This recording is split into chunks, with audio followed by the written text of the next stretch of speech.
ఇంతిలా చూసిన మనోజ్ అన్నని why is he suddenly depressed? What is దేనికోసం is fighting for?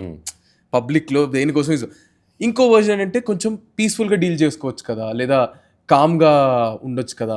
Why is he coming into public and creating a backlash for him? చాలా మంది మిమ్మల్ని చూసారు. వాళ్ళకేం చెప్దాం తమ్ముడు, ఎదురుగా ఒక కత్తి పడేసి నీ మీదుగా కత్తులు ఎత్తుకొని పరిగిస్తూ ఆ కత్తి ఎత్తు లేకపోతే తల పడిపోతుంది కింద అన్నప్పుడు నువ్వేం చేస్తావు? కత్తులు నీ దగ్గరికి వచ్చేస్తే నీ కాలు కింద కత్తి ఉంది, ఆ కత్తి తీసి అడ్డు పెట్టుకుంటావా, లేదా ఒకే తల నరుక్కొండనిస్తావా? When there is someone, when నీకు పిల్లలు ఇంతమంది ఉన్నప్పుడు, నువ్వు ఒంటరిగా ఉన్నప్పుడు ఎన్నైనా పడగలుగుతావు, ఎన్నైనా చేయగలుగుతావు.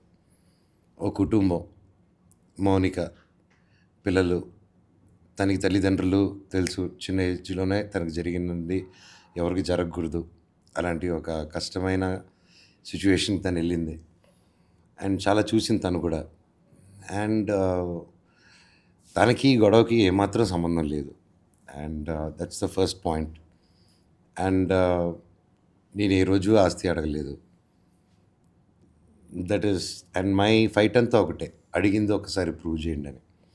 అండ్ గొడవ అయిన వెంటనే సీసీటీవీ కెమెరాలు నా మీద కంప్లైంట్ పెట్టి ఆ చుట్టుపక్కల ఉన్న సీసీటీవీలు మాయం చేశారు, which I been telling. And కాన్స్టెంట్గా నేను బయట ఎందుకు చెప్తున్నానంటే ఎప్పుడు జరిగేదే, ఈసారి తెలియాలని చెప్పారనమాట.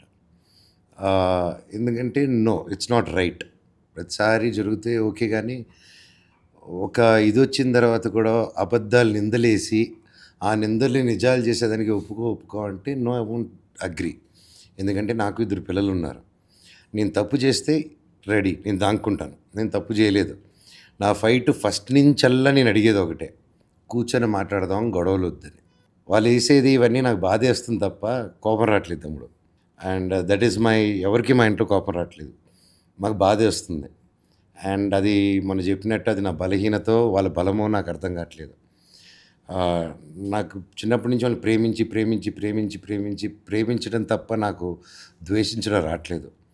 అది ద్వేషిస్తే వేరేలాగా వస్తుంది, రేజ్ వస్తుంది.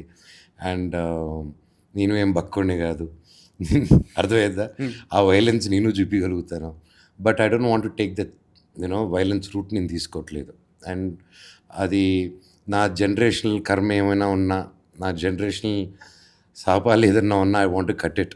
ఆ జనరేషనల్ కర్స్ అంటారు ఇవన్నీ. So I want to cut that. నా పిల్లలకి ఆ కోపాలు కానీ ఇది కానీ వాట్ ఎవర్ నేను చూసింది నా పిల్లలకి ఇవ్వకూడదు అనుకుంటున్నాను. సో అందుకోసమే అడ్డుపడిపోయాను, అందుకోసమే నిలబడాను. అండ్ నేను మాట్లాడింది కానీ, నేను చెప్పింది కానీ ఎవరు తప్పని లేరు, ఎవరు చేయలేరు. ఎందుకంటే what I spoke is facts. And నిజం చెప్పాలంటే నేను డిప్రెషన్లోకి వెళ్ళలేదు తమ్ముడు. వాళ్ళన్నీ తీసుకెళ్ళిన రోజు వెంటనే రియాక్ట్ అయ్యాను, బాధపడాను, చెప్పానే తప్ప చెప్పిన మరుక్షణం వచ్చేసి సినిమాకి వెళ్ళిపోయాను. భైరవుని చూసుకున్నాను, నా పిల్లల్ని చూసుకున్నాను. అండ్ మంచి చెడులు జీవితంలో అండ్ యాస్టీస్ అన్నీ. అండ్ ఇందాక చెప్పాను నమస్తే, వాళ్ళకి ఏదైనా కావాలని అప్పుడప్పుడు. And I'm the creative head for that company. So we're very busy లైఫ్లో, ఏదో సాధించాలని, ముందుకెళ్ళాలని. అండ్ మోనికాకి నాకు కూడా తిరుపతిలోను, నంద్యాల, ఆలగడ్డ నంద్యాలలోను, అండ్ ఆంధ్రాలో మంగళగిరిలోను, ప్రతి చోట we wanted to keep some industries and develop lot of jobs and women oriented companies పెట్టాలి అని ఎన్నో కళ్ళు ఉన్నాయి మాకు, మా డ్రీమ్స్ ఉన్నాయి.